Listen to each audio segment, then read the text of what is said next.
I'm so happy that you are all here, actually. You know, and I was thinking about our little class this morning, and how, you know, just we've all had to adjust to this kind of new Zoom paradigm, you know, especially with lockdowns, and I think pretty much all of our midst. Yeah. And you all are doing awesome. You know, just when I review the videos to edit it, but I also just want to kind of reaffirm my commitment to you guys as a teacher. It really does matter to me, your growth.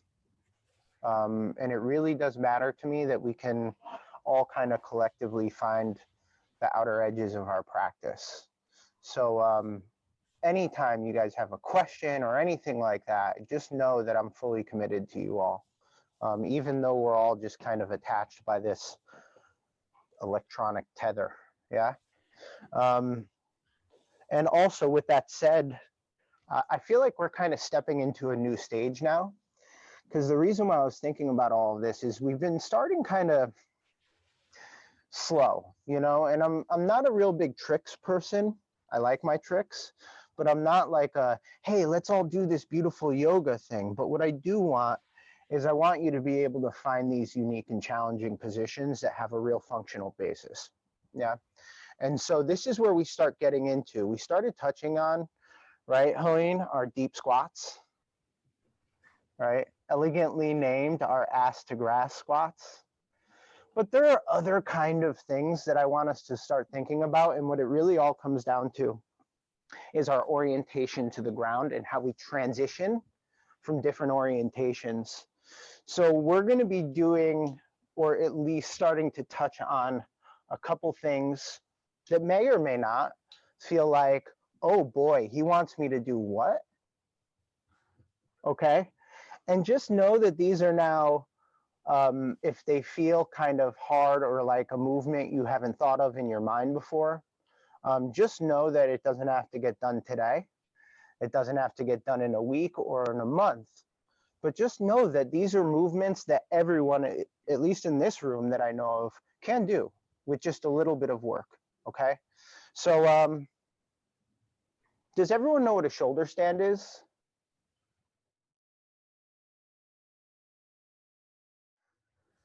So basically, all right, I'm gonna do this a little unwarmed up. I'm gonna demonstrate kind of what we're aiming for in our first action, and then I'm gonna do kind of preparations for that action.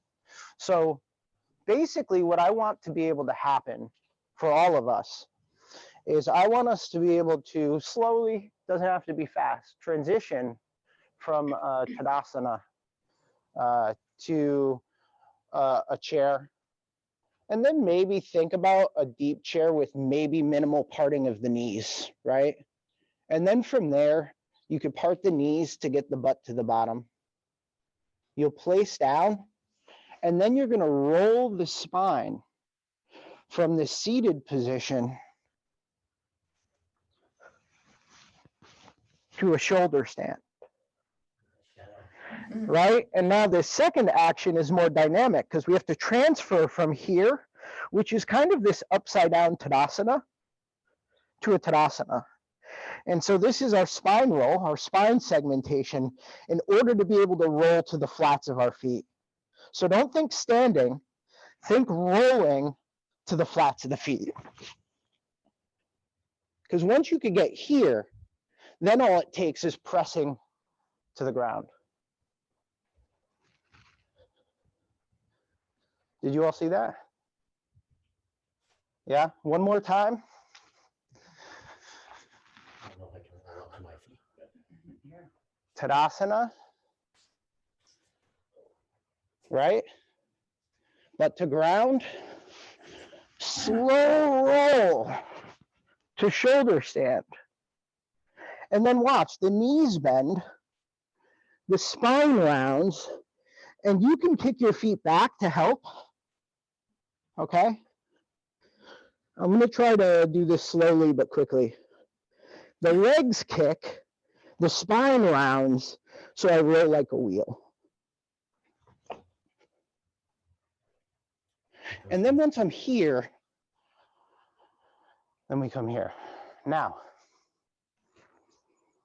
I think I heard this is the tough one for everyone, right? Keeping the feet flat. Yeah. So bookmark that in your mind. I'm really, really committed to at least mitigating that issue for you. So this is something that we're going to work on as a class for as long as you're enjoying my Zoom classes. Yeah? Okay, cool. So how do we start that, right? Neck resistance stretching. So let's all grab a strap.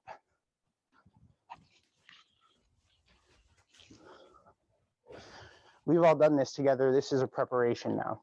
So let's all start with the strap on our right shoulder.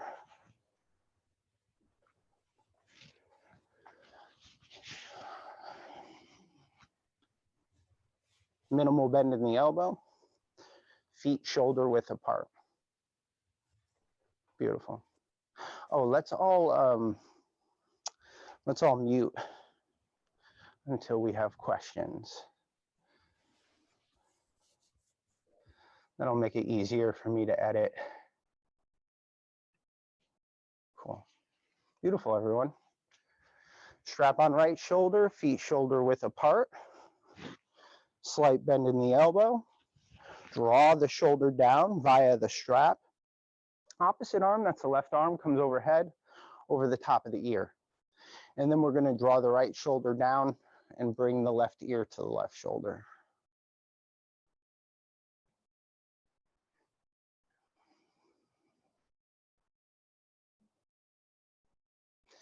And so breathe into this open side of the neck. That requires breathing into the upper chest and the upper back. Good.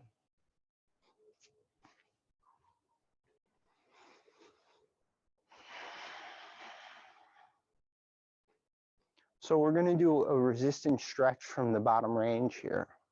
We're going to gently press our head into our left hand and gently press our left hand into our head as we tuck our chin and lengthen our neck. Now, as we do that, we're going to gently bring our head to upright, keeping that resistance steady the whole time. Reassert the grounding with the G of your right shoulder and the lengthening of the neck, and then we're going to, with resistance, mutual resistance, hand in head, bring our left ear back to our left shoulder. Good. Breathe into that space one more time, keeping that low grade, I'd say 30% resistance and length through the neck. With that resistance, one more time on your next inhale, let's bring our head to upright. Good. Take a second, shake everything off. Feeling those cobwebs, right? Now, same idea though. We're gonna actually bring our hand, our left hand, to the back right side of the head, the back right side of the head. Feet still shoulder width, strap still doing its job. Now we're going to draw our head to the left and down so that the left jawbone is on the left collarbone. And what you'll feel here is the back of the neck and the trapezius muscle getting some really good lengthening here. Breathe into that space. So you're breathing into upper back. With resistance, on your next inhale, you're going to press your head into your hand into your head, and stack the cervical vertebra until your head is upright. Good. Make the necessary adjustments, keeping that resistance and length. Bring your head back down so that your left jawbone is to your left collarbone.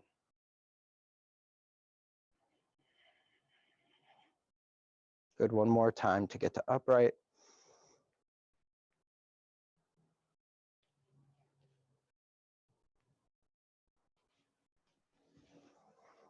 And then again, just Get a little gentle movement here through the head, and whichever way feels good to you. I love that. All right, so other side now. Strap, if we're all following the same side, is going on the left side. Excellent.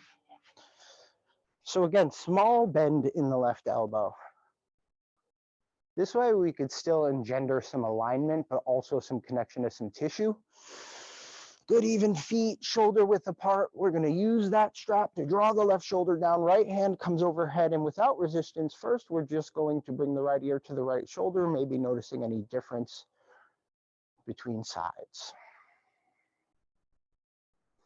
Now, once you start to settle into your bottom range for today, then you could start to insert that 30% resistance, mutual resistance, head to hand, hand to head. Feel the side of the neck lengthen as you do that. We're revealing the left side of the neck while we're keeping that length through the spine and grounding in both shoulders. And then slowly start to inhale the head up. Ooh, keep that mutual resistance. And then we'll slowly start to bring the right ear to the right shoulder, maybe for just a slow 5 count. Good. And then we got to get back up to the top. So on your next inhale, as we're filling up the upper chest, we'll start to roll the head back up to that upright position. Good. Take a second, shake everything off. Beautiful, everyone. All right. Now we have to do the same thing, but we have to now get the back of the neck and the upper traps. That's this muscle here. So now right hand comes up overhead to the left, back side of the head. Gently bring the right jawbone down to the right collarbone. Ground the shoulders, especially that left one, grounding them down. Start to feel the back of the neck lengthen. And then once you feel like you've hit that end range, then we bring in mutual resistance and length. And then we'll start to roll the head up on the inhale. And then keeping that length, we'll start to roll the head down, maybe on an exhale. Keeping mutual resistance. We'll bring it back to upright position. Slowly inhale up.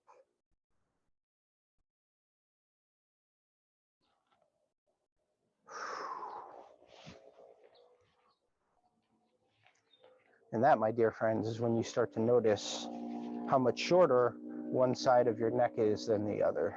All right. How'd that feel for everyone? Everyone good? Yeah? Do we all understand how that applies to that shoulder stand that I showed you when I got up on my shoulders? One of the hardest things about that, getting your body upright and straight, is you've got to put that weight on your shoulders and not your neck. And in order to do that, you've really got to have that mobility in the neck to be able to get there. So that might be, you know, the frustrating last stop for folks that prevents them from really feeling good there.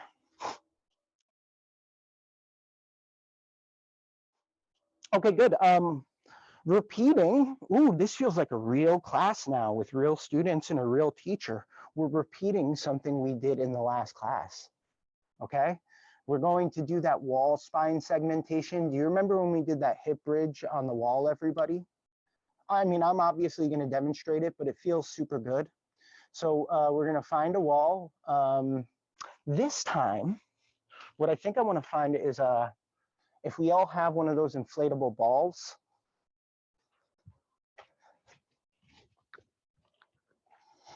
That is most excellent. If you do not have an inflatable ball like this, just a reminder, you could probably get one of these at Target. I was going to say you could get one of these at Caldor, which is where I used to get them as a kid.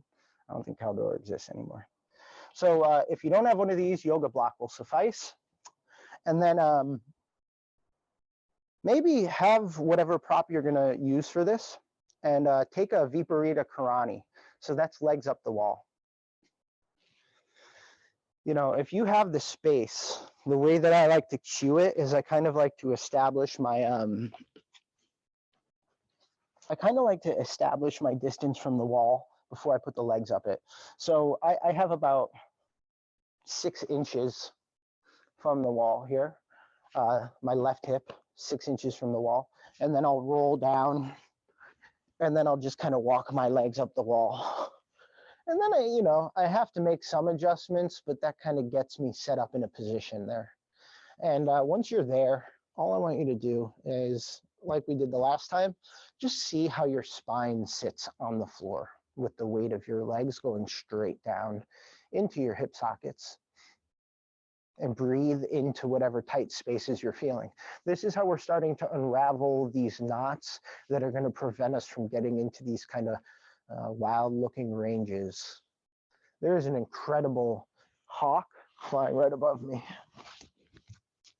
Okay. So breathe into that position for a moment. Viparita Karani, legs up the wall.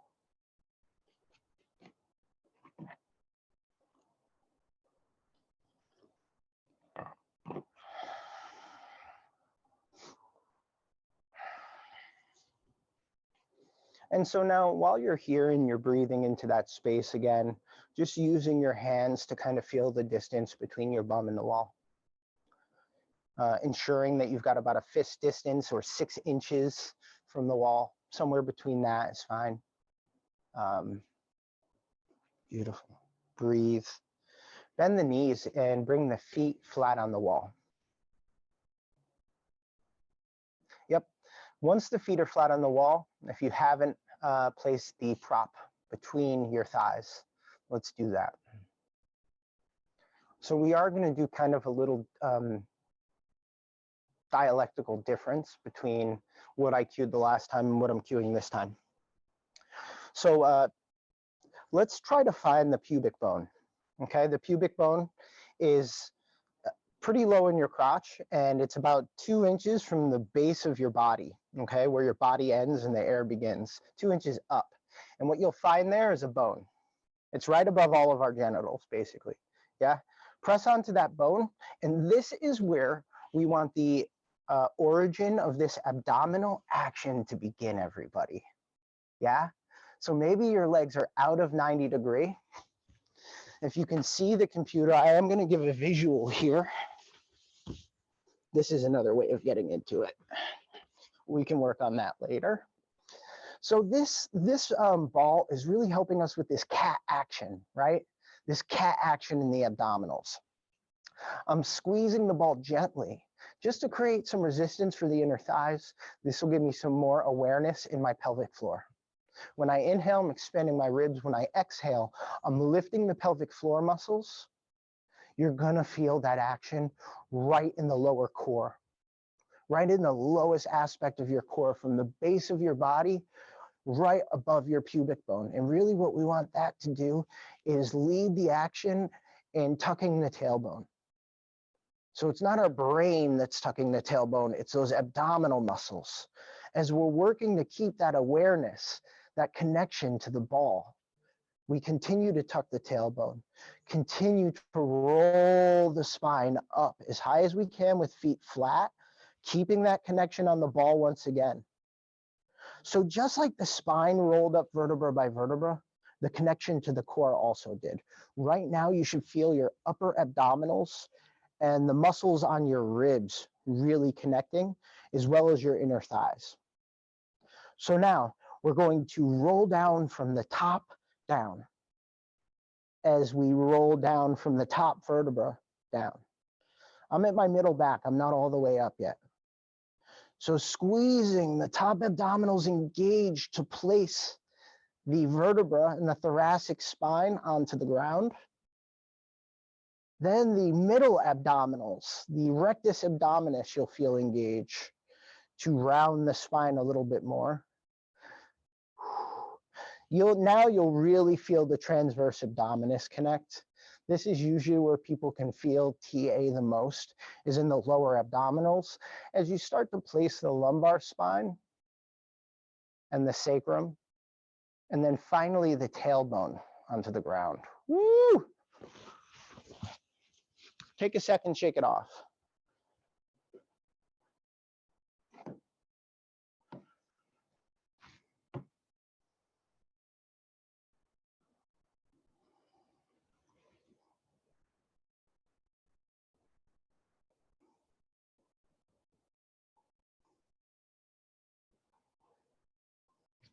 How'd we all do there?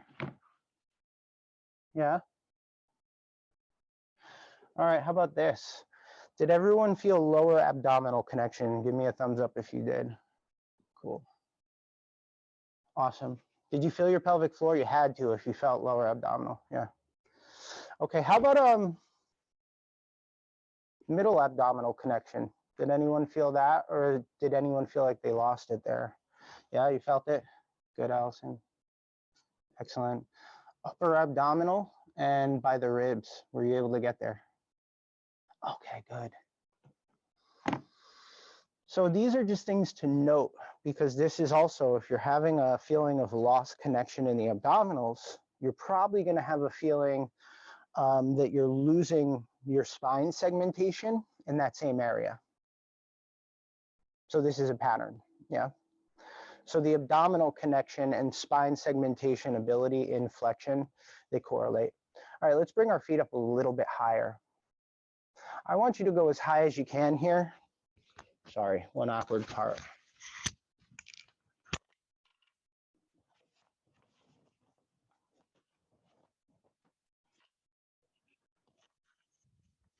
We all knew this was going to happen. All right, so I'm going to demo now it with you. I'm going to talk you through it. Again, we have feet up the wall.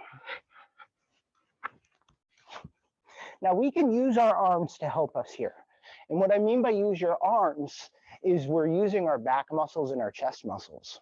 So this is Tadasana in the shoulders, right? We're tucking the chin to the neck or to the chest, and we're lengthening the back of the neck. So we got down to about just under the shoulder blades if we were following the cueing. We're going to lift the heels now, and we're going to try to go up to the shoulders and put that weight onto our shoulders, not our head and neck, and then roll down. All driven by the core muscles, of course. So here we are, feel that deep core connection using a block or a ball. Once you feel that connection, start to tuck the tailbone, driven by the power of the core. Breathe deeply. Balls of feet, both feet on the wall. As the middle abdominals connect, keep the shoulders down the back. Now upper abdominals connect. This is thoracic spine flexion. Keep that shoulder connection. And this is where the heel raise really comes into play. So you're pressing the balls of both feet into the wall, keeping that connection to the block, and then keeping this deep abdominal connection. Keep squeezing the block, and then there's a certain pathway where you're going to feel the glutes connect to sustain the position. Embrace that, feel the glutes connect. Working with the breath and working with the core muscles to hold this position. Arms and shoulders is where the weight is.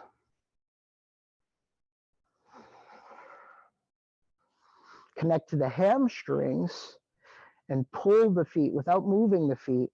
Pull the feet in the direction of the wall to get a little bit higher.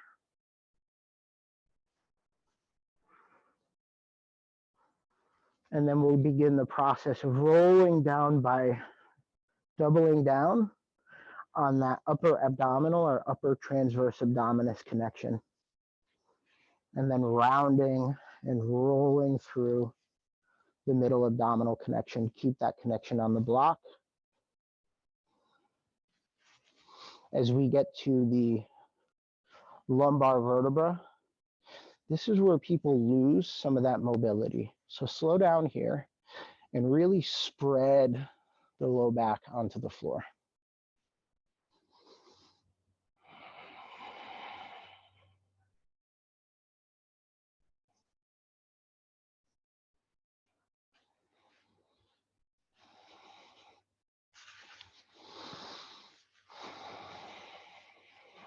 Windshield wiper the knees on the wall.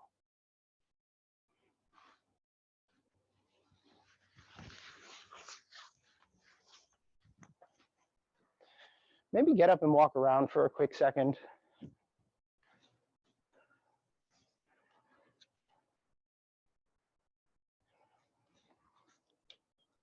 Fabulous.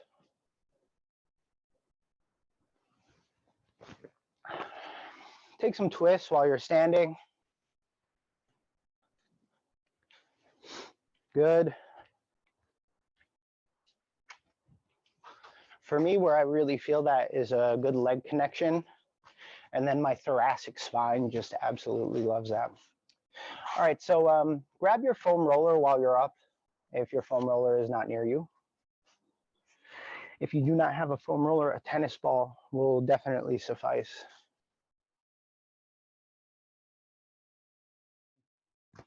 The way I want to do this, just demonstrating quickly, is there's lots of ways to make this work. But to start with, laying on your back, feet under knees, press hips up, or pelvis up, I should say, and then roll the foam roller to the top of the glutes or the sacrum or the belt line. This is all kind of the same way of saying the same area. This way the lower back doesn't feel like it's arching. The foam roller is not in the lower back. It's in that space between the glutes and the lower back, the quadratus. Okay, then once we're down here, we're gonna bring our knees together. We're gonna hold on to the foam roller on the sides of the foam roller.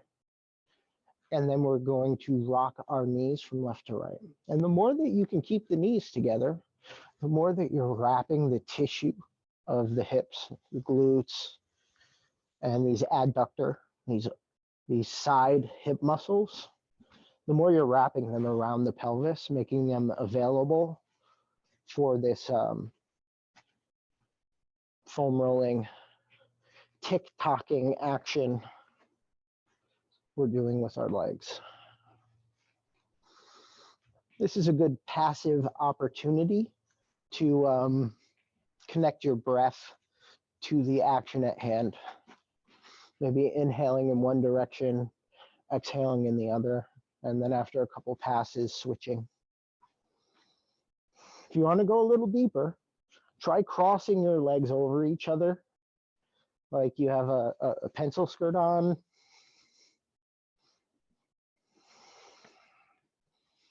And just see how that dictates or how it changes the character of this action. And if you are doing that, you'll switch sides.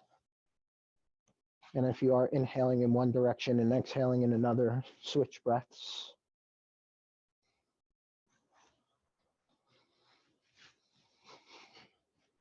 Good. So we're getting a little spinal mobility. For the last few passes here, let's just keep the knees together. And can you use the same abdominals that we used to bring the spine into flexion? That last action we did, can you use the abdominal muscles to guide the legs from left to right? So you're going to feel a wrapping action of the abdominals around the hips and maybe around the low back. Left side is wrapping to pull my knees to the left. Right obliques are wrapping to pull my knees to the right.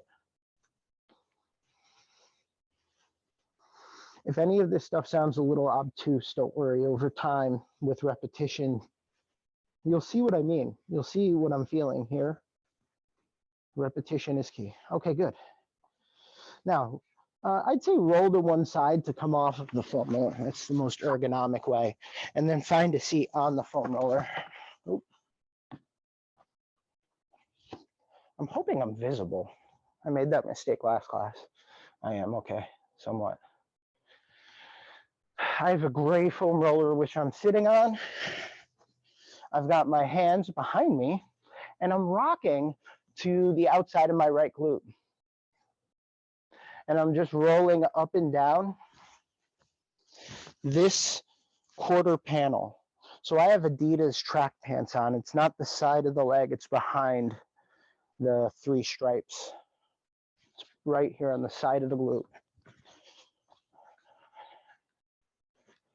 And because we're doing deep squat work, this is another section, another area for people where if there's no mobility, then deep squats are really hard. Ankle mobility, knees and hips, and believe it or not, cervical and upper thoracic spine are the big issues with the deep squat for folks. Good. Now, I'm rolling my right glute, everybody. I'm going to place my right ankle on my left knee, and this is just going to expose that right glute a little more. And so we don't need to feel pain with myofascial release. We just need to mobilize that tissue. We're trying to exchange fluid, get some blood flow.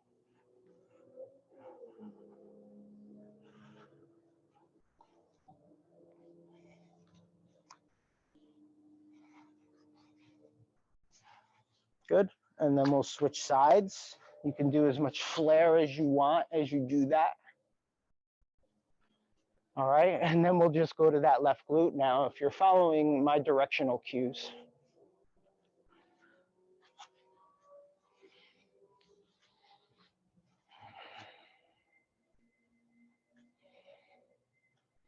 Good.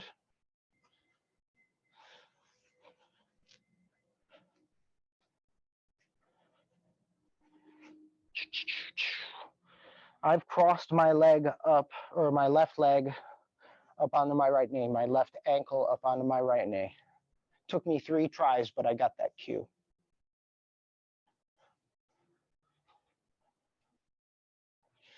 Little side cue here. If you actually think about, if you're resting on your left hand and on the foam roller, if you think about opening your left ribs toward the ground as you do this, you might get a stretch in the back with your foam rolling on your left hip. Just something I'm noticing here today. Beautiful. Okay.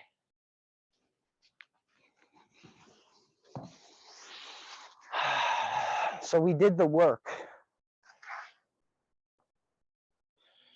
Rubber meets road, right? So what I want to just play with first, okay? Listen, if you could do this first thing that we're going to do, or get close to it, all right, then you're here. We got it. And then the other stuff is just kind of filling in the blanks. Allison's like, yeah, right. Okay, whatever, dude. All right, so think about two places where you want to end up. The soles of the feet, okay? And the tops of the shoulders, not the head. The tops of the shoulders, not the head. The tops of the shoulders, not the head. Did you get that? Good. All right, so I'm going to demonstrate now our kind of deconstructed variation of what I showed you in the beginning, and hopefully I don't muck it up, right? So right now, feet are hip width apart, and I don't really care, Helene, right? This is why we're working deep squat. I don't really care if you keep your legs together to begin with. Let's just kind of play with rolling. So you're going to roll from the soles of your feet to your back. Wait for me to finish here. You could use your hands. I'll even say you could straighten your legs out to give yourself a kick. And then you're going to roll back. But the whole cue is for most of the time, you're staying in a tight ball. Tight ball, legs kick. Legs open out, right? Then tight ball. Back to the feet. So, Helene, we're working on our deep squat and others, but I'm highlighting Helene because you mentioned it. You're going to start from your shoulders. So what that's going to look like is you might start with your feet overhead, and then you're going to try to get yourself into that position and see how much you got to lift your heels or you got to compensate. Or again, we can say Just come out of it if you can. Actually, I want to watch you, and then I'm going to see if I can give you something else to play with. Ready? So we're not doing standing up, and we're not doing shoulder stand. We're just rolling like a ball. Does that make sense, everyone? Yes. Welcome. All right, so we're playing here. Did everyone grok what I was saying for this action? Yeah? All right, so play around with it on your own time. Yeah, if you got to lift your heels, Celine, just know that what that is right now is a tool to help you that you want to eventually eliminate as we keep working this. Keep doing it, everyone. Tuck the chin, round the spine. That's why we did all of that stuff before. And you're landing ideally on the flats of your feet. I'm going to demonstrate again if you're confused. So we're rolling to the shoulders, maybe kicking the hands out, and then we're rolling to the flats of our feet. My butt is off the ground, yeah? And then I'm rolling back to position, and then I'm coming back, boom. Back to position, coming back, boom. We're rolling like a ball. Your knees can be shoulder width apart if it helps you.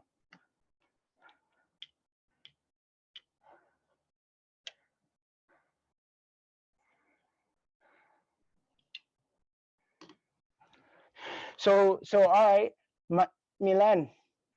Yeah, I get stuck. I mean, I'm rolling, trying to roll back up, but my body doesn't roll. It just sticks there. Two things. Ready? I want you to play with. Tuck your chin more than you think you are. Yeah? Okay. And then the other thing is, are you kicking your legs? I can't see.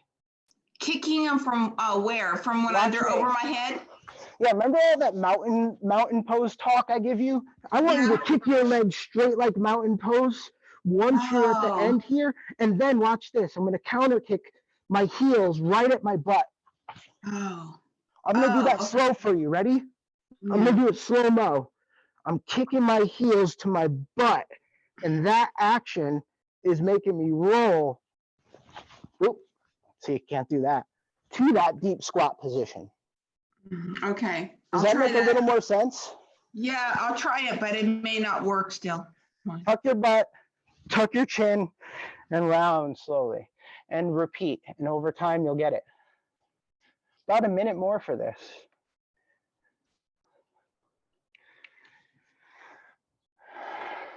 You need more energy.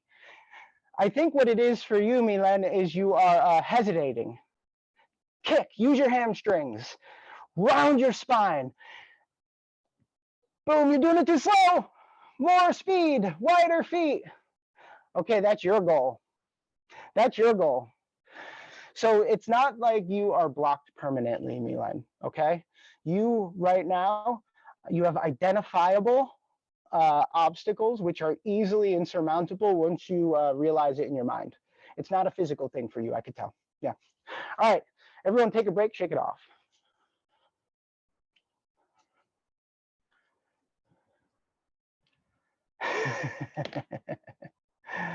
I love it. All right, how's everyone feeling? Is everyone alive after that? Yeah, okay, cool. So did anyone, let me see here. Terry, I saw you reach bottom range. Was that you used your hands a little bit? Which I'm not saying is bad. I'm not saying is bad, man, you know? Okay, I'm gonna give you,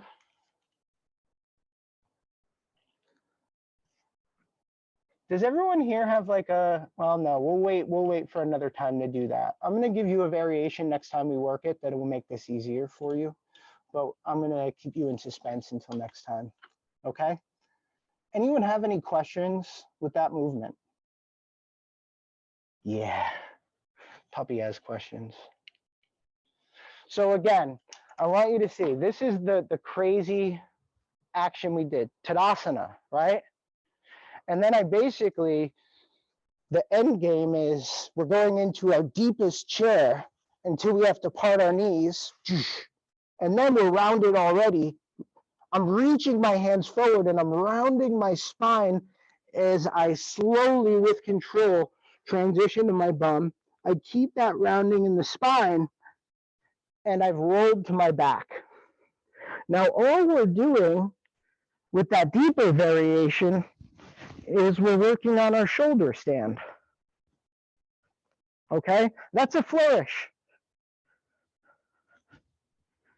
Then you bring knees to head, and then here is where that kind of dynamic action in the legs. Once I'm at the soles of my feet, all I got to do is press away from the ground. Now, here's the deal. Before we move on.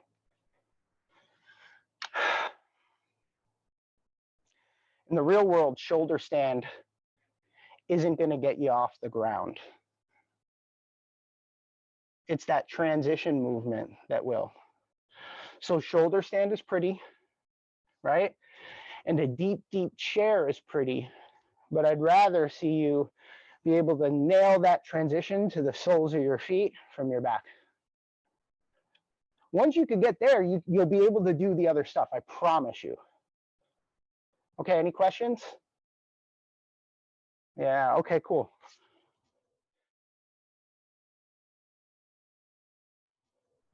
All right, next thing I want to do, let's turn our straps into loops. I'm going to get it right this time.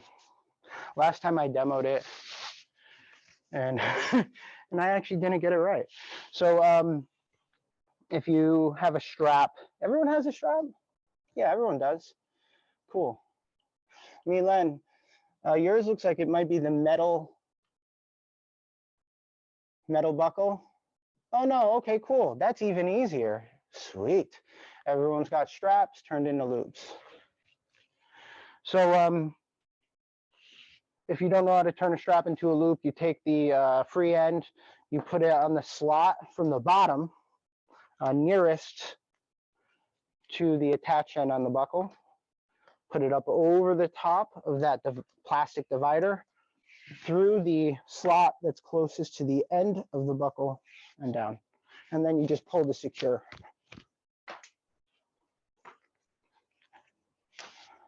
I have something to admit. Every time I do this, I feel like that's putting a lot of trust in a plastic buckle. All right. So once you have that set up, everyone's good? Give me a thumbs up. Yeah? Okay, good. Let's go to all fours position. Put that strap on the side here, because I'm going to put you to work in a moment. We're going hands and knees. We're spreading our fingers as wide as we can, right? As straight as we can while we're here. Astabandha. This is going to help support our wrists. You're going to grab the ground with the tips of the fingers. While you're doing that, you're going to grab the ground with the mid knuckles. While you're doing that, you're going to grab the ground with the outer edge of the palm, and you're going to feel the muscles of the forearm kind of wrap the wrist a little bit better. See if you can get your index fingers parallel. Let's get our knees slightly behind our hip sockets. Good. And let's just work some cat horse, also affectionately known as cat cow, rounding the spine. Exhale, tucking the tailbone, tucking the chin, reaching through the middle back. Inhale to elongate. So exhale, round. Inhale to elongate. And as you're doing that, a couple cues to think about. How straight can you make your elbows the whole time? Structure in the arms. Feel the triceps engage. No bend in the elbows through this cat-cow action. And that action I showed you with the hands, are you still working through that as well? We're making this an active cat-cow. How much are the abdominals participating in this action? And can you keep your spine long throughout? Sounds like a paradox, but maybe when your spine is an extension, we're not tucking our chin, we're rather reaching through the crown of our head.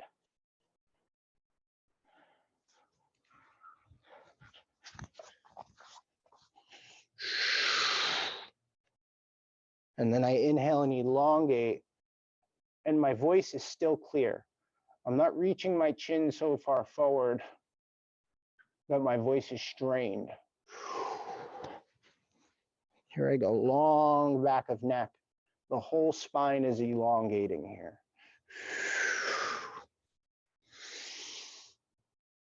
Beautiful. Now we're doing the same action with the spine, but we're just going to extend opposite arm and leg. So it's going to be right arm, left leg. So with the right arm, when the right arm comes up, the spine extends also. That's when the right arm and the left leg come up. Here's the structure. Elbows are straight still. Right palm is rotated up toward the ceiling. And I'd like you to have your straight left leg as straight as possible, internally rotating the whole leg. So you're turning your whole leg in and hold. Spine is long in extension and hold. See if you could get a little more action through the glute and hold. And then you're going to draw your right elbow into your left knee. Can you get your right elbow bone and your left kneecap to meet? This is flexion in the spine. You're going to press your right elbow into your left knee as you reach your middle back up toward the ceiling. And then sit in a child's pose. All fours position. Grabbing action in the hands I highlighted at the beginning. Then we're going to inhale, elongate the spine, reach the left arm forward, right leg back. Left elbow is as straight as possible.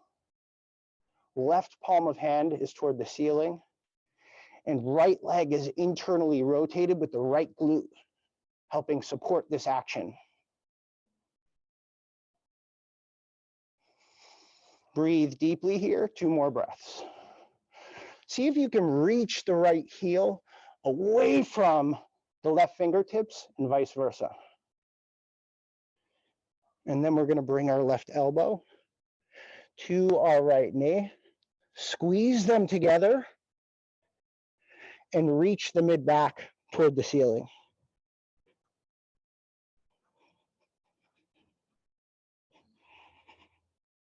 And then take child's pose.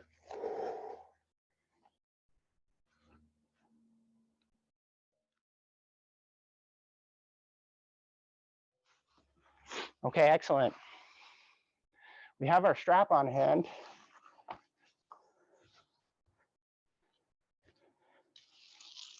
Or I should say our loop. It's chaturanga time. So from our all fours position, we have our loop. Here's what I want to kind of edit from the last time. So the loop, once we have it, it's about, if you have it around your wrists, it's about shoulder width apart, okay? It's about shoulder width apart. Now, the way I cue it is ideally we'd like to have the strap above the elbow joint once we have the right distance set. If you have too much soft tissue, okay, read breast tissue, read muscle tissue that prevents mobility, then as a strong second, you can place it beneath the elbows, okay? That's something that I really wanted to address from the last time. So once you have that set up and your strap is in your appropriate position from all fours, I'm going to just demo real quick as a quick reminder. I want you to straighten one leg out at a time in mountain pose. That means you're drawing the kneecap onto the leg until you're in a good strong plank. You're going to hold that, and I want you to drive this plank from your core muscles. So all that core connection we've been working on, you're going to bring that into this plank. Now, watch my feet, everybody. Okay? I'm rolling through the balls of my feet, and I'm bringing my chest bone over the strap from my perspective. Boom. Once I've done that, then I'm going to bend my elbows not out to the side because the strap won't let me, but back. The strap's going to catch my body, and then the strap's going to harness me in the bottom of my chaturanga. And it's going to feel awesome because I'm going to feel like I could stay here for much longer. Then I'm going to have you press up, back to plank position. Then you could play with a child's pose for about 2 breaths. And then I want you to come back, plank position, strong legs the whole time, and practice your chaturanga. Does that make sense, everyone? Yeah? Yeah? Now, as you're working it, just go as low as your wrists and your shoulders allow. If your body can't be caught by the strap yet, think of that as the place that you're aiming to get to with repetition. And the key to this is a strong plank. So let's hit our plank together first. I'm going to cue us all together, actually, and I'm going to be a drill master. So find your plank. Draw the kneecaps onto the legs like mountain pose. You're getting the midlines of the legs and feet parallel, shoulders down, the back, core connected. 2 deep breaths here. Beautiful. Point the feet, but keep your plank through your legs and your body. Aim your sternum, your chest bone. Milan, you're probably a little too narrow with your strap. Over the strap, and then bend your elbows back. Use your triceps. Go as low as you can or let your body be caught by the strap. Breathe there for 2 breaths. I'd say 3 more inches, Milan. Beautiful. Yeah. Everybody at that end range, now you have an opportunity to press up. Hold plank for 2 or 3 breaths. We're going to repeat this, everyone. Don't feel rushed if you're working everything out with your strap. And then from there, I want you to press your straight arms and hands into the ground, lift your tailbone high to down dog, and then from down dog, take a child's pose. I'll know you're done when you're in child's pose. Milan, that looks like a better distance for your arms. Yes.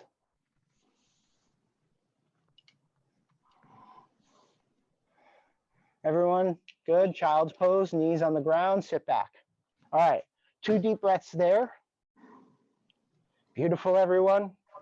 We're gonna find plank after we've adjusted the straps in whichever way we need to.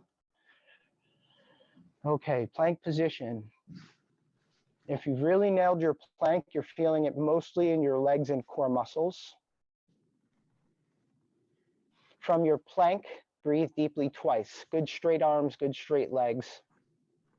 Core connection, deep breath. Then you're gonna point your feet. You're gonna draw your sternum over the strap, bend your elbows, and find your bottom of your chaturanga.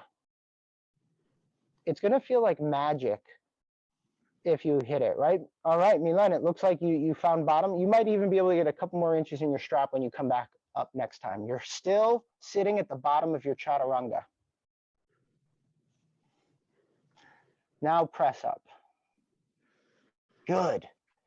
When you're ready, after 1 or 2 breaths, sit back into child's pose. Good. We're gonna do 3 more of these, okay? Is everyone all right with that? On this next one, I want you to notice where you're skipping through and using momentum, okay? We're doing this slow. The distance of your loop has to be just right, but once you get it, it really helps you find that bottom position. From child's pose, we're gonna go into our plank. I'm gonna join you. I'm gonna straighten my left leg. I'm gonna straighten my right leg. I'm gonna feel that deep core connection, and then I'm gonna take breath through my back. I'm adjusting so that my index fingers are parallel. And then from here, on my next inhale, I'm gonna point my feet basically. Once my calves are really engaged, my sternum's also over the strap. I'm gonna bend my elbows back, and I'm gonna feel my elbows rub the sides of my ribs. When I feel that, the strap's gonna pull my elbows into my ribs, but I'm also going to do that using my back muscles. And I'm gonna hold that bottom position. I'm gonna squeeze my elbows in so much and connect to my core that maybe I could lift my left leg off the ground without changing anything in my body. And then I'll lower that left leg down, and then I'll try that with the right leg. I'm not changing anything in my pelvis or in my shoulders.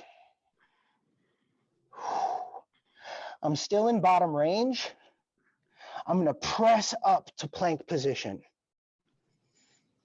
From there, I'm going to drive my hands into the mat, sit back, child's pose.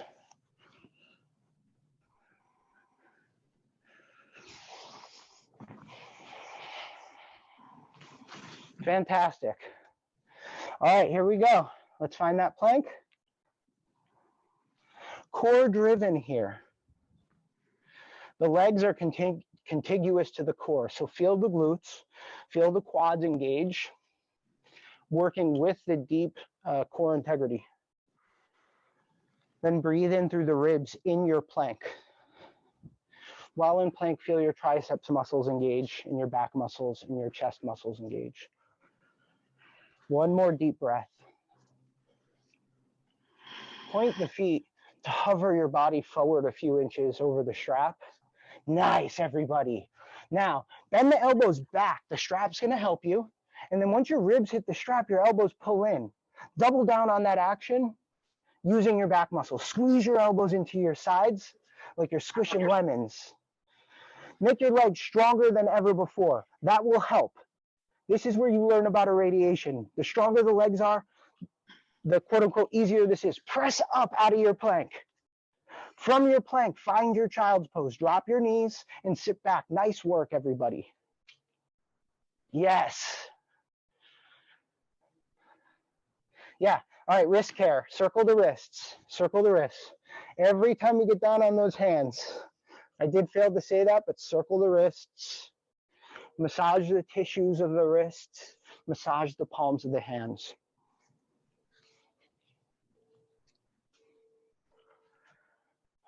From what I saw, that was really good, everybody.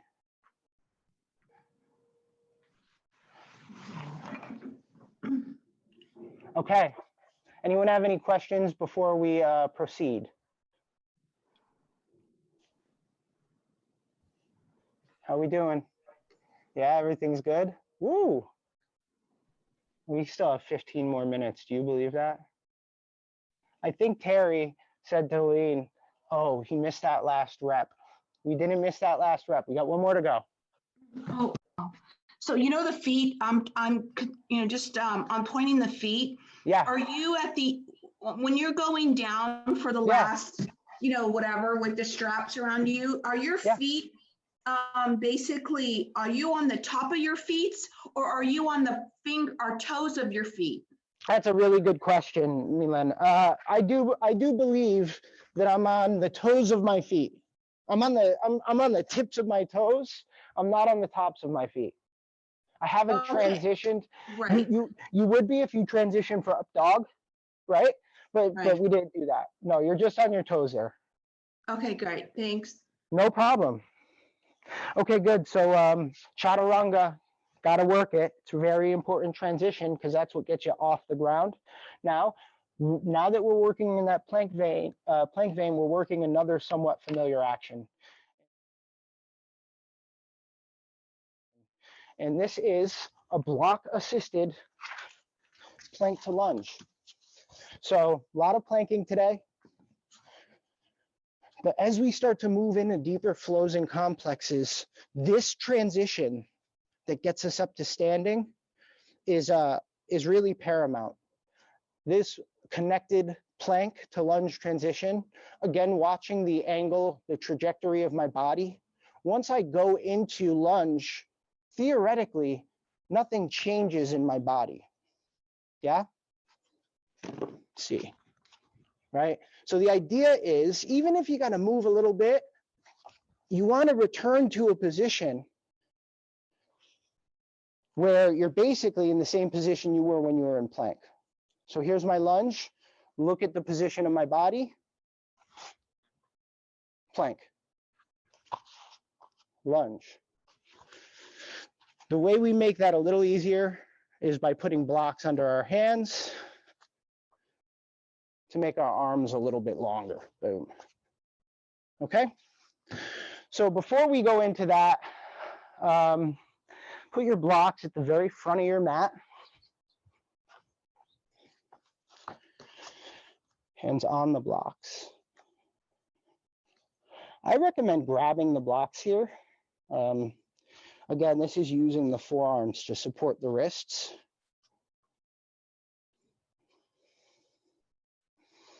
And then just find a strong plank position. Legs, core, straight spine. Shoulders are down the back. Now I'm going to have you take your right knee and bring it to your sternum and hold for 3 breaths.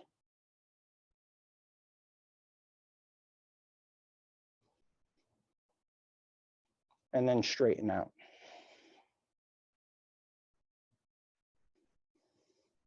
Left knee to sternum. 3 breaths. Tuck that knee up.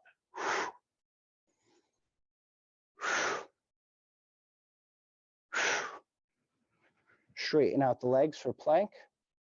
And then take a quick child's pose to open the chest and shoulders.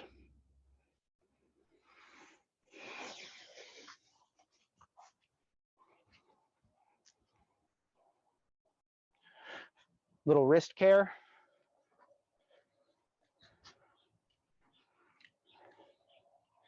Yeah. So one more plank. But I want you to think about, these are my arms, obviously. But I want you to imagine that they're my femurs, my thigh bones. When you are doing that, that plank, that bent knee plank, I want you to think about moving your femurs away from each other.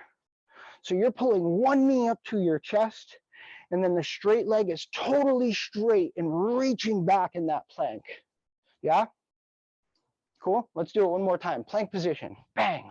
Right knee is going to come to the chest. Boom. Reaching the thigh bones away from each other actively. That back leg is so straight, you feel it in your glute. And then all of a sudden, you might feel like a float in your body. There's a paradox where it starts to feel like less effort. Straighten the leg. Deep breath. Left knee, bang, reaching the thigh bones away from each other. Breathing deeply, maybe feeling that right glute engage. And then straighten out. And then we'll take a child's pose. Breathe deeply through all sides of the rib cage.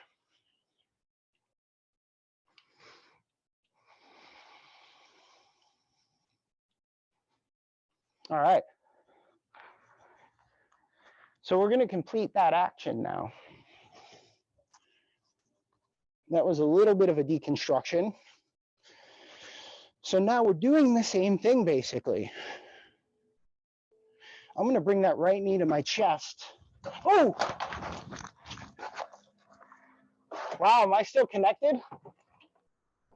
Yes! All right, the show must go on.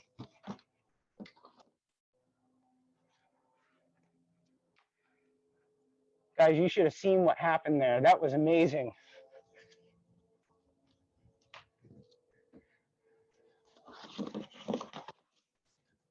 Okay, good. I don't think we're in risk of electrical shock, so.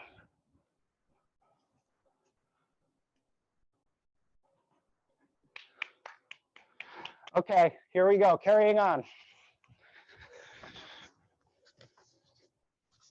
The wire pulled my sign, which then pulled my computer down. It's interesting. So we're going into our plank. I'm bringing my right knee to my chest, and I'm separating my thigh bones. But then all I'm doing is unhinging my leg gently, and then reconnecting to the back of my leg. And look, I'm in my low hinge, right? Or my low lunge. My low lunge is just a plank in disguise. Watch. I bring the knee to the chest, boom. Hinge the leg back and straighten out, and nothing changes. Is that clear to everyone? Give me a thumbs up if it is. Yeah? Cool. If you're having a hard time at your block height, go a little higher. The thing to be careful about though is when you're really high up, the blocks do have a little bit of a risk of shifting. So, all right, I'm gonna cue it. So if you wanna follow me, you can. We're in plank position. Right knee to the chest on an inhale. Feel the left glute connect. Feel the core connect. Once that knee is as high up as can go, slowly unhinge the right leg and bring your foot between your blocks. Oh my goodness, everyone. Good. Suddenly, we never looked so forward to lunge. Feel the back leg engage, connect to the core. And from that low lunge, without moving your feet, I want you to draw your feet toward one another on the mat. So the feet aren't actually moving. And with that, we're going to inhale the hands up overhead and draw the ribs in. Feel the right glute connect still. Or excuse me, feel the back leg glute connect still. Bring the arms down, hands on the blocks. We're going to press into the blocks with our hands. We're going to make our back leg strong and lift our front leg off the mat. Close that front leg and then straighten out in the plank. Opposite knee now. We're bringing that knee up to our chest, pressing our hands into the blocks, making that back leg extra strong and opening the front leg and placing the foot on the ground. Good. From here, without moving your feet, you're drawing the feet toward one another. And then we're lifting the spine and the arms overhead. Drawing the ribs in. Back leg is extra strong in mountain pose. Exhale the arms down. Hands go on the blocks. Reconnect to the back leg and the core. Press your hands into the blocks. Lift the foot off the mat. Close your front leg. Straighten out your front leg behind you in plank. And then sit back.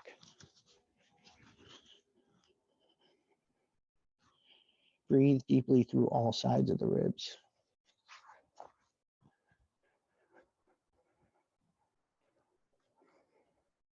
Cool. How'd we do there? As I was demoing, I want to see one more time on your own time. Ready? One more with each leg on your own time. Now I'm gonna inspect. Ready, set, begin. Good. Yeah.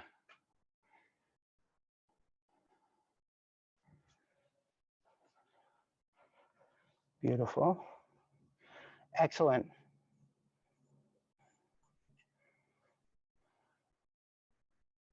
Okay, and then we're coming down. Yeah. I'm watching. Yes.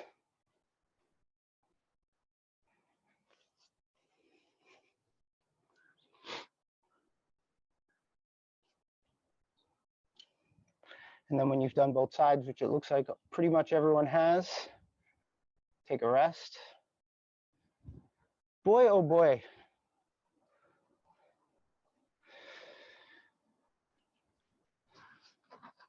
So Helene and Terry, I'm giving you a cue to give it, but just from what I've seen, it looks like those are very quiet transitions, which is what I'm looking for, you know?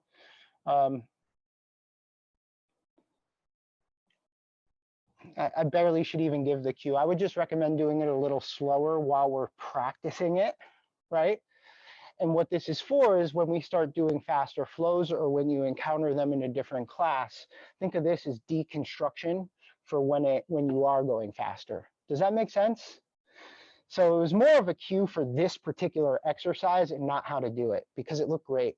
So everyone, you looked awesome. And I was thinking as I was watching you do it, another good way of just saying this whole thing is you want this to be as quiet as possible, right? You don't want to hear your feet slamming on the ground, right? As you're doing that transition, you want it to be a slow and quiet transition. We're using muscular integrity to float. So big transition there, and you all did awesome. So I have one more thing I want to do, unless we have any questions. No? Okay. Helene, you know what it is? It's going to be our, yes, it's going to be our ass to grass squat. And we're going to do it on the wall. So this will require an inflatable ball, or this will require a foam roller, or a slippery wall. So if you have a wall that you could slide on, you may not need anything. So wide variance of props, I guess, huh? So I'm going to have you place the ball at the low back.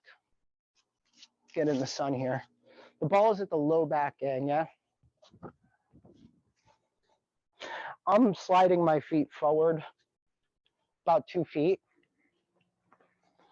And my spine is straight, okay? So even though my feet slid forward, I bent at my hips, okay?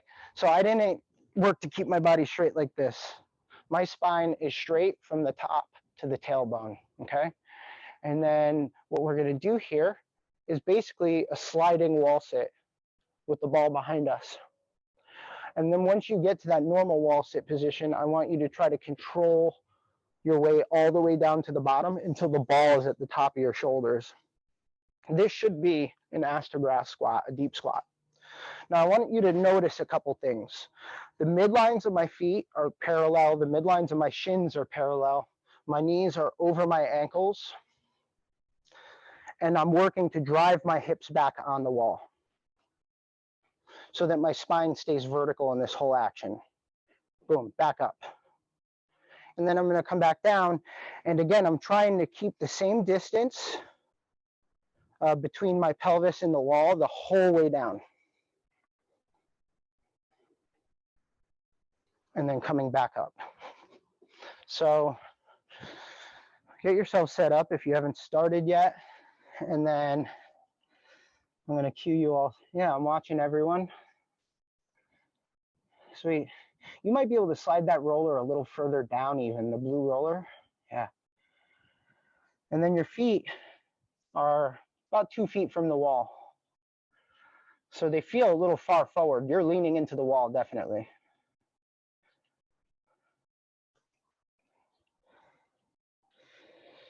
And you can even place your hand behind your back as you're doing this to just kind of make sure that your hips don't slide away from the wall. It's going to feel like a stretch to keep your tailbone back against the wall.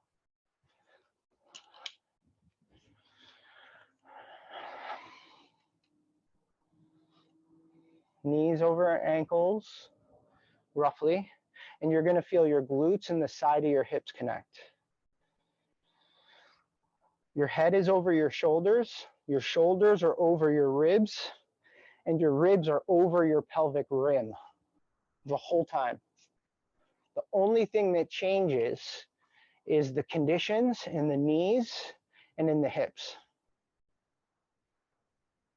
I'm going to join you. You could take a break. We're giving about, I'd say 4 more reps time for this. Again, we're working to internally rotate the feet. I'm going to lower down, keep my pelvis against the wall. The knees stay above the ankles. I'm feeling the outside hips work and the glutes work. Yeah? Good. And then get this. Try this. When you're at the bottom, when you're trying to come out of it, without actually moving your feet, imagine screwing your feet out to come up. So you're turning your feet out on the ground. Lowering down. And then I'm twisting my feet. My right foot is twisting out to the right, and my left foot is twisting out to the left. And that screwing action of the feet will help you come up. 2 more, if you are still working it. Can't see from here. Good. And then you, without moving the feet, energetically screw the feet into the ground, and it'll help you come out of it. Yeah. And give it one more if you're still working it. Okay, good. I have one more progression for you.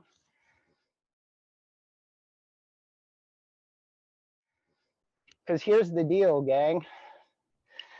There's one thing I want you to think about too, if everybody's knees are happy enough. So our deep squat is an excellent output, right? But the deep squat is also kind of preparation for one of my favorite unconventional yoga transitions. It's a cossack squat. So what this is it's a side lunge, right? The hips stay back. And then there's a certain point where the foot pivots up on the heel and you lower yourself down. Why do I call this a transition? Because watch.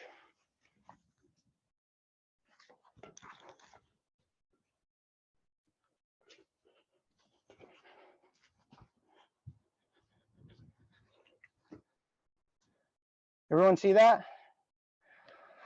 So obviously we got to get the deep squat, right? Before we can get the cossack squat, most of the time. Good. Allison, is that you? No, I'm just modifying. I've learned I can't jump into with my knees and whatever. So I'm just building up strength. Also, bring your feet further away. I think it will be a little okay. It'll be better on your knees if you bring your feet just to think like 24 inches from the wall.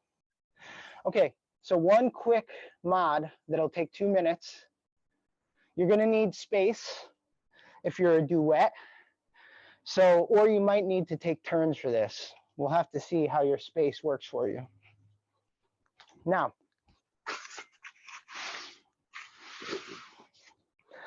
this is playtime, all right? This is nothing to take super personal. We're just kind of finding our limitations here, everyone, right? And then we're building from there. So have fun with this. Think of it this way. We're gonna go with the right leg first. My feet are wider than shoulder width apart. And again, the midlines of both of my feet are parallel to each other on wide train tracks. Watch what happens here. I'm just gonna shift my right knee over my right ankle. That's what I want you to do. And then I'm gonna have you from that bottom position, right knee over right ankle. I just want you to shift over to the other knee. So you're straightening one leg at a time, and the ball is helping you, supporting you with this action. And you can even add some beautiful movement. So, okay, all jokes aside, feet are super wide. You're in the middle. My hips are just a couple inches from the wall. You could bring your arms forward so you can make them strong to support you in this. Wow. And then I'm going to straighten my left leg out. 6 inches from the wall. He has, well, whatever distance the ball is. And then I'm going to straighten my right leg out. Allison, how you doing there? Whoop. Sorry, I was talking to Jed. I didn't realize I had the mute off. Oh, no, okay. It's okay. Okay, cool. So it's hard, you know, this is a hard action to work through. Are the midlines of your feet parallel to one another? Adam, is your butt on the wall? It's a couple inches from the wall. So you're not rubbing on the wall at all? No. I think at that point, you're flaring your ribs, right? We want to keep the spine in as close to neutral as possible in this position. And are you lifting your body up to get to the other leg? No. Or, again, my heels, about 1.5 feet from the wall. Shoulders are wide. I start with legs straight. And then I bring my right knee over my right ankle. And then from here on out, this is my new height. I'm trying to shift left knee over left ankle without changing the height of my head.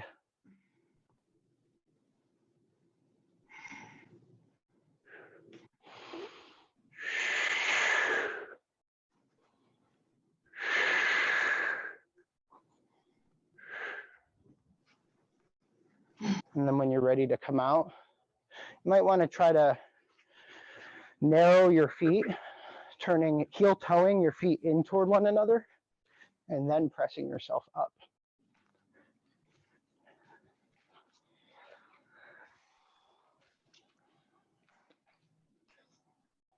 So that is the end of the exercise sequence for the class. Before I'm going to give you some time to lay on your back if you want, bring you through a short guided practice. Ultimately, what I'll be looking for is we're all going to open up our hips, right? And get our knees good and happy. And we're going to get ourselves down into this deep chair. And then we could part our knees even more and get our butt down. And then we'll be able to roll down vertebra by vertebra onto the floor for our Shavasana.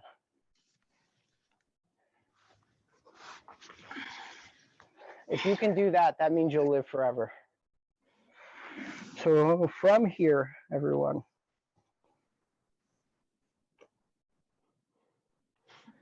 just see how the body is feeling.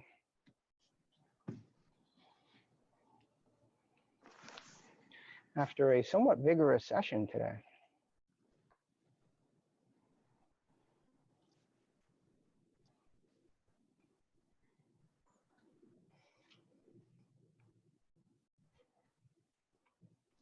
As usual, notice where your body is perhaps sitting heavy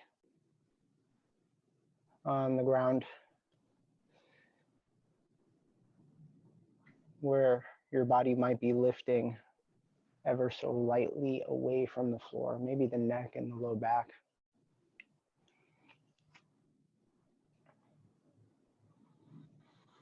And try to start directing the breath into those spaces, into the low back, into the side ribs in the back body.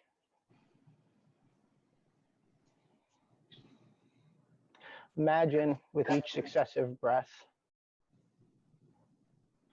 that your ribs are expanding in all directions, maybe just a millimeter more than the previous breath.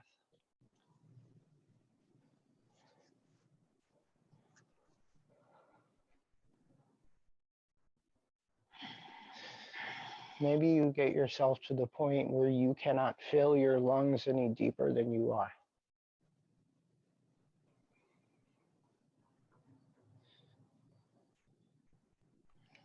And when you find yourself there, my next invitation to you is that on the exhale, you work to evacuate as much air from the lungs as you possibly can, even to the point where you're using muscular integrity to assist in doing so. And then slowly working to inhale and fill the lungs as fully as you can.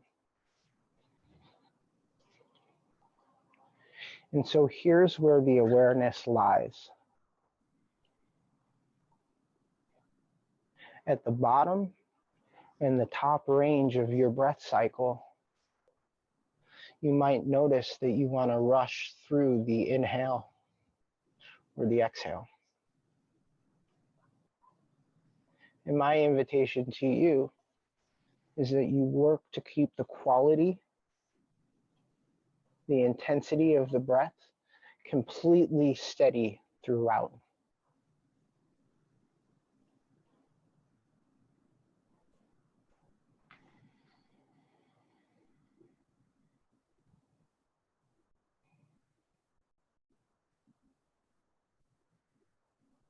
And after a couple breaths, if certain parts of the breath cycle still feel jagged, all you have to do is notice that.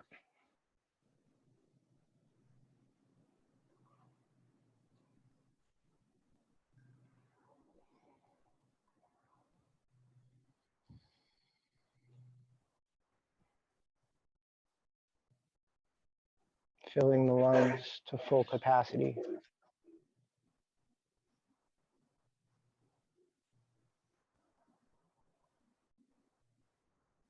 Emptying the lungs to near vacuum.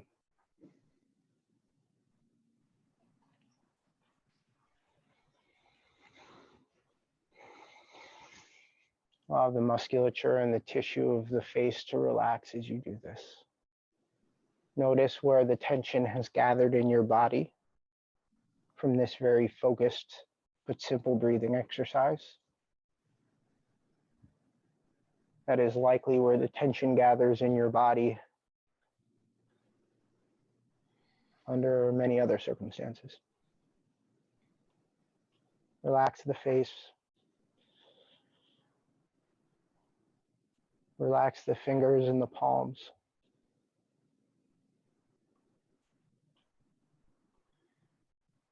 The tops and the soles of the feet.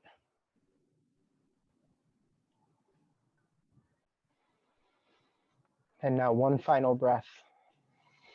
The deepest inhale you've taken thus far.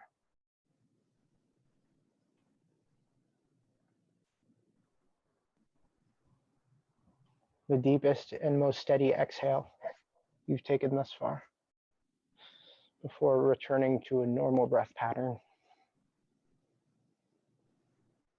Bringing some gentle movement to the fingers and the toes. Bringing in other novel movement like circling the hands and the feet. Windshield wipering, bent knees. Bringing in a big yawn and stretch. And then rolling to your favorite side. And pressing yourself up to a seated position.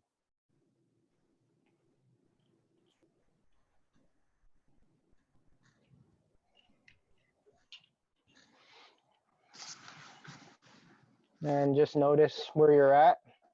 I mean, aside from the comfort of your home, where the mind is, how the body's feeling. And thank you for being here today. Like I said, I feel like today was like a progression day. You know, we're starting to create some lines for what we want to do, at least in the physical practice there. Anyone have any questions before we go about our Sundays? Oh. Anyone feel like something's impossible? Yay. Good. It's good to have a high bar to work toward, but you know, again, I think these actions are kind of big actions. You know, I really do think that if we can work through these and take a note of where you were today, because we'll repeat it. And so, you know, comparison and contrasting is kind of a foundation of awareness. Awesome work, everyone, today. Thank you so much.